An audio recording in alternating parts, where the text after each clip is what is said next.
వాకిటి శ్రీహరి మక్తల్ శాసనసభ్యులు కాంగ్రెస్ పార్టీ నుంచి ప్రాతినిధ్యం వహిస్తున్నారు.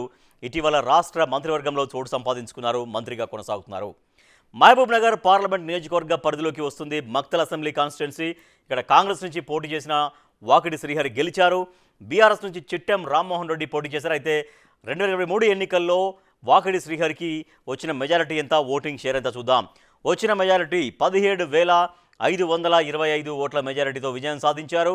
ఓటింగ్ షేర్ ఎంత అంటే 39.88% ఓటింగ్ షేర్తో ఆయన విజయం సాధించారు. తాజాగా జరిగినటువంటి మంత్రివర్గ విస్తరణలో మంత్రి పదవి వరించింది. సో చాలా రోజుల నుంచి కాంగ్రెస్ పార్టీలో అనేక హోదాలలో ఆయన ఉన్నారు, ప్రజలతో మమేకమై ఉన్నారు.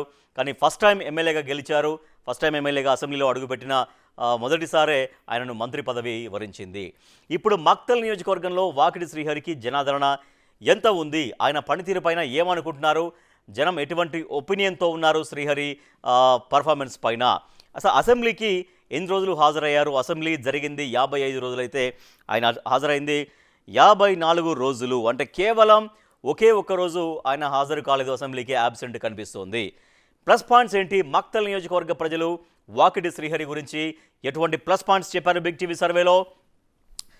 చూస్తున్నాం ప్లస్ పాయింట్స్. మక్తల్లో 150 బెడ్స్ హాస్పిటల్కు శంకుస్థాపన జరిగింది, అది మంచి ప్లస్ పాయింట్గా ఉంది. తర్వాత మక్తల్లో డయాలసిస్ సెంటర్ కూడా ప్రారంభం కావడంతో ఆ డయాలసిస్ పేషెంట్స్కి చాలా వరకు సౌకర్యంగా ఉంది.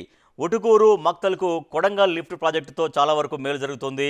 ఆ ఏరియాలకి సాగునీళ్లకు తాగునీళ్ళకి ఆ కొడంగల్ లిఫ్ట్ ఇరిగేషన్ ద్వారా వచ్చేటువంటి నీళ్లు చాలా వరకు ఉపయోగపడుతున్నాయి. నెక్స్ట్, సంగంబండ జలాశయంలో 150 మీటర్ల రాయి తొలగింపు. సంగంబండ జలాశయం అనేది ఇది భీమా ఎత్తిపోతల పథకంలో భాగంగా ఉంటుంది సంగంబండ జలాశయం. సో దాని ద్వారా చాలా వరకు కొన్ని వేలాది ఎకరాలు సస్యశ్యామలం అవుతాయి. అయితే దాంట్లో ఒక పెద్ద బండ అడ్డం ఉండేది, ఆ బండను తొలగించడంతో దాదాపుగా కొన్ని వేల ఎకరాలు, దాదాపుగా 20,000 ఎకరాలకి పైగా నీళ్ళు అందించడానికి ఇప్పుడు ఆస్కారం సులువుగా అయింది. జలాశయం సామర్థ్యం పెంపు, తర్వాత జనంలో ఎమ్మెల్యేకు మంచి ఇమేజ్ అనేది కనిపిస్తుంది. నెక్స్ట్, మక్తల్ ప్రభుత్వ ఆసుపత్రిలో ఉచిత భోజనం ఒకటి ఏర్పాటు చేశారు, అది కూడా బాగా జనంలో ఆదరణకు నోచుకుంది. సెగ్మెంట్లో యాక్టివ్గా ఉంటారని జనం అభిప్రాయపడుతున్నారు, కార్యకర్తలు కూడా బాగానే చూసుకుంటారు అన్నటువంటి అభిప్రాయం కూడా కనిపిస్తూ ఉంది. నెక్స్ట్, ఇందిరమ్మ ఇళ్ల పత్రాలు చాలా వరకు మంజూరు చేయగలిగారు. గ్రామాల్లో కొత్త రోడ్ల నిర్మాణాలు సాగుతున్నాయి. మత్స్యకారుల అభివృద్ధికి కూడా కృషి చేస్తూ ఉన్నారు వాకిటి శ్రీహరి. నెక్స్ట్, ప్రభుత్వ డిగ్రీ కాలేజీకి తాత్కాలిక భవనం కేటాయింపు. సెగ్మెంట్లో 3 అంబులెన్స్లు కూడా కేటాయించారు. సో దాంతో అక్కడ ఎవరైనా అత్యవసరమైనటువంటి పరిస్థితుల్లో అనారోగ్య సమస్యలతో ఉంటే ఎమర్జెన్సీ కేసెస్లో అంబులెన్స్ అనేవి చాలా వరకు ఉపయోగపడుతున్నాయి. నెక్స్ట్, చివరి కార్యకర్తను కూడా పేరు పెట్టి పిలవడం, హోదా చూపించకుండా అందరినీ కలుపుకొని వెళ్ళడం, చాలా ఎక్కువగా అందరితో కూడా ఆప్యాయంగా ఉంటారు, అందరితో చాలా ఈజీగా కలిసిపోతుంటారు. చివరి కార్యకర్తను కూడా చాలా ఆప్యాయంగా ప్రేమతో పేరు పెట్టి పిలుస్తుంటారు అనేటువంటి ప్లస్ పాయింట్ మనకు కనిపిస్తోంది. మైనస్ పాయింట్స్ ఏంటి, వాకిటి శ్రీహరి గురించి బిగ్ టీవీ సర్వేలో ఏం చెప్పారు? మైనస్ పాయింట్స్, అమలు చేయాల్సిన హామీలు చాలా ఉన్నాయి, శంకుస్థాపనలు చేసినా ప్రారంభం కాలేదు చాలా చోట్ల పనులు అనేవి. తర్వాత మక్తల్ ఆత్మకూరు రెవెన్యూ డివిజన్లు చేయాల్సినటువంటి అవసరం ఉంటుంది, అక్కడ చాలా రోజుల నుంచి ఆ డిమాండ్ అనేది వినిపిస్తోంది. కానీ ఆ రెవెన్యూ డివిజన్లు చేయాల్సినటువంటి చొరవ చూపించాల్సిన అవసరం ఉంది, అది మైనస్ పాయింట్గా కనిపిస్తోంది. నెక్స్ట్, మక్తల్ జూనియర్ కాలేజీ అభివృద్ధి ఏది, సాగునీటి సమస్య పైన కనిపించని పురోగతి. సో అక్కడ ప్రాజెక్టులు కూడా ఉన్నాయి, కానీ సాగునీటి సమస్య తీర్చాల్సిన అవసరం ఉంటుంది. ఆ ప్రాజెక్టుల ద్వారా నీటిని రైతుల పొలాల్లోకి మళ్లించాల్సినటువంటి ప్రణాళిక వేసుకోవాలి. నెక్స్ట్, ముందడుగు పడని పారిశ్రామిక క్యాడర్ హామీ ఒకటి ఉంది. సో పారిశ్రామిక క్యాడర్ వస్తే అక్కడ స్థానికంగా యువతకి ఉపాధి అవకాశాలు, ఉద్యోగ అవకాశాలు ఎక్కువగా లభిస్తాయి. సో అది ముందడుగు పడలేదు, ఒక వర్గం వారికే ఎక్కువగా సపోర్ట్ చేస్తున్నారు అనేటువంటి అభిప్రాయం కూడా కనిపిస్తుంది. ఇసుక జనం కోరుకునేది ఏంటి, మక్తల్ నియోజకవర్గ ప్రజలు ఎటువంటి అంశాలు కోరుకుంటున్నారు, నియోజకవర్గానికి సంబంధించి వాళ్ళ ఎమ్మెల్యే ఏం చేయాలని కోరుకుంటున్నారు? స్కూళ్ళు, హాస్పిటల్స్లో మౌలిక సదుపాయాలు కావాలని కోరుకుంటున్నారు. తర్వాత మక్తల్లో తాగునీటి సమస్య తీర్చాలి, చాలా చోట్ల కొంత తాగునీటి సమస్య కనిపిస్తోంది మక్తల్లో టౌన్లో. సో ఆ సమస్య లేకుండా చేయాలి.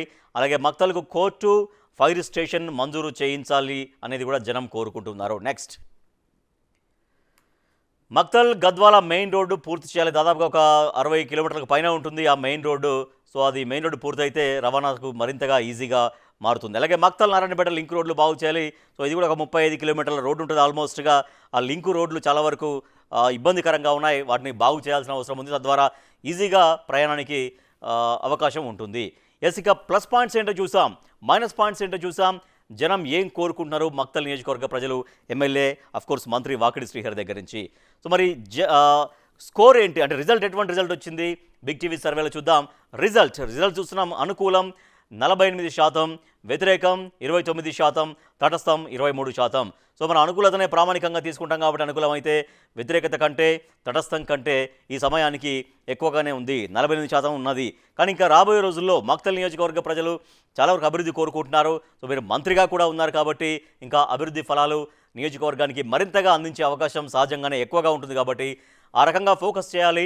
అభివృద్ధి అంతా కూడా మక్తల్ నియోజకవర్గ ప్రజలకు ఏవైతే మీరు హామీలు ఇచ్చారో సంక్షేమం విషయంలో, అభివృద్ధి విషయంలో అక్కడ చాలా వరకు సమస్యలు ఎదుర్కొంటున్నారు. అక్కడ రోడ్ల విషయంలో, సాగునీళ్ళ విషయంలో, తాగునీళ్ళ విషయంలో ఇవన్నీ కూడా సమస్యలు తీర్చగలిగితే ఇంకా వ్యతిరేకతను తగ్గించుకోవచ్చు, తటస్థాన్ని తగ్గించుకోవచ్చు, అది అనుకూలతగా మార్చుకోవచ్చు. అనుకూలతను రాబోయే రోజుల్లో పెంచుకోవడానికి అవకాశం ఉంటుంది. ఇక రాష్ట్ర మంత్రి వాకిడి శ్రీహరి మక్తల్ ఎమ్మెల్యే గారు, ఇది మీ స్కోరు. బిగ్ టీవీ ఎక్స్క్లూజివ్గా చేసినటువంటి సర్వేలో మీ నియోజకవర్గ ప్రజలు, మక్తల్ నియోజకవర్గ ప్రజలు చెప్పినటువంటి ఫీడ్బ్యాక్ ఆధారంగా బిగ్ టీవీ మీకు ఇస్తున్న స్కోర్ ఎంత అంటే 48%.